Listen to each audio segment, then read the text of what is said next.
These are by far the simplest sour cherry recipes that anyone can make. One recipe is for the whole family and the other is just for special occasions.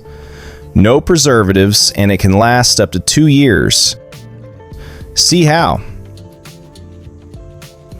But before we turn on the stove, we have to get the main ingredient. I'm taking you to my backyard orchard. There is no better feeling than picking fruit yourself. A little gymnastics, climbing trees, and the result is there. 2 full containers, about 11 pounds of pure, homegrown gold.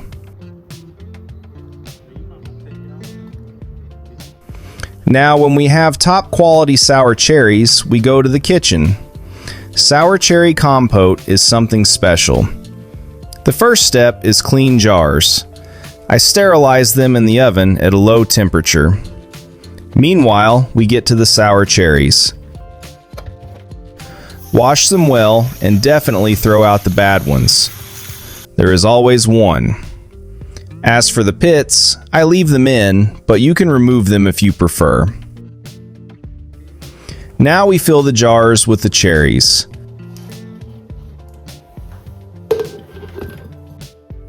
Fill about 2/3 of the jar.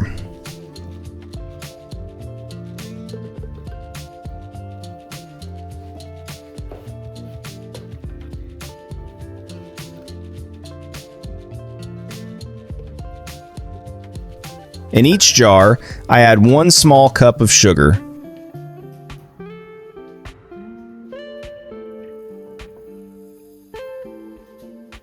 Feel free to adjust the amount depending on how sour the cherries are.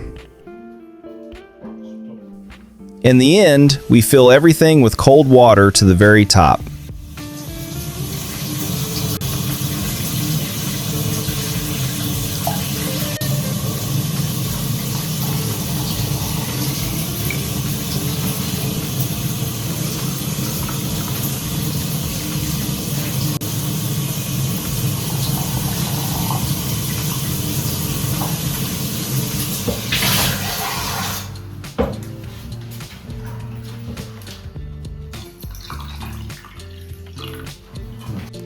If you like, you can add vanilla sugar here.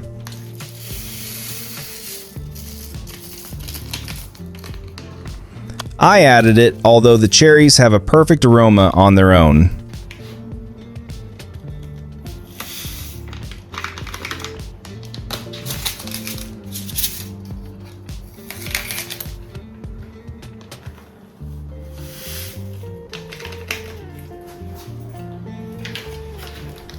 Screw the lids on.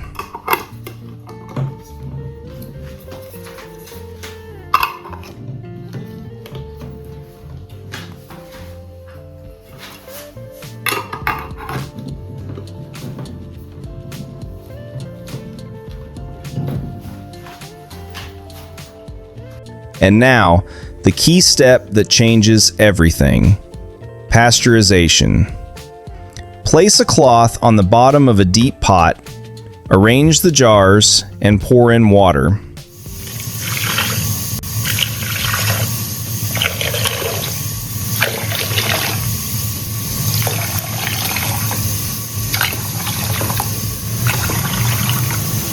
This cooking process is the secret to longevity without a single drop of preservative.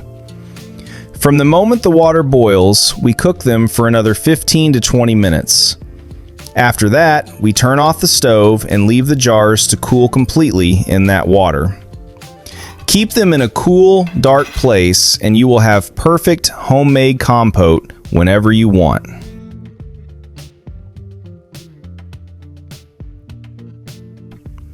The compote is cooling, and now we are moving on to that other recipe, only for special occasions.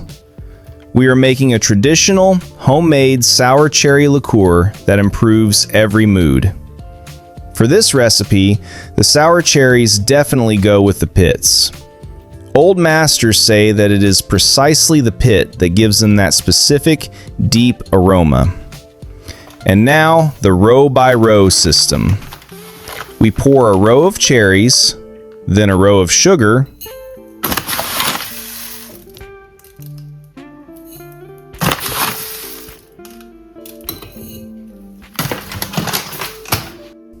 then cherries again, then sugar, and so on until we fill 2/3 of the jar.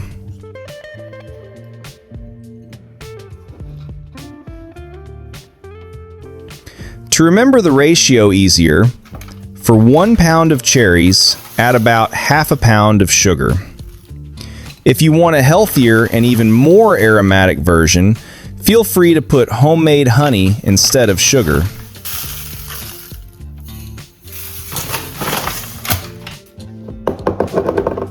And now, magic. We pour a quart of quality vodka over all of it, all the way to the top of the jar.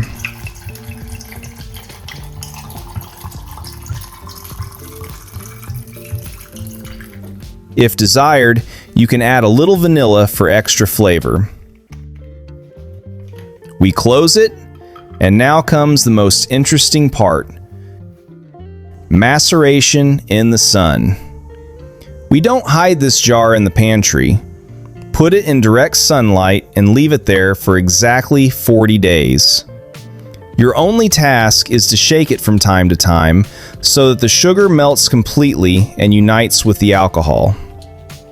After 40 days of sunbathing, strain the liquid and pour it into glass bottles. Keep them in a cool, dark place for those special moments. And what do we do with the cherries that are left? So-called drunken cherries can absolutely be used, for example, for cakes. And what to do with the picked cherries that remain and you don't eat them immediately or use them for these recipes? The answer is simple: the freezer.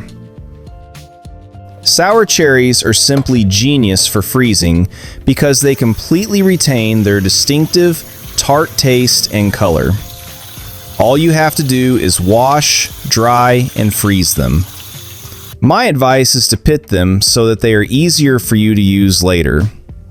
Pack them in bags in portions that suit you, and you are set. When winter comes, you will have ready-made, homemade treasure.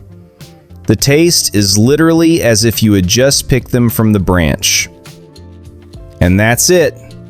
2 genius recipes from our homegrown sour cherries. Write in the comments which one you like more, Compote or Liqueur. Like the video if you like this adventure in my backyard, and hit the subscribe button for more recipes like this.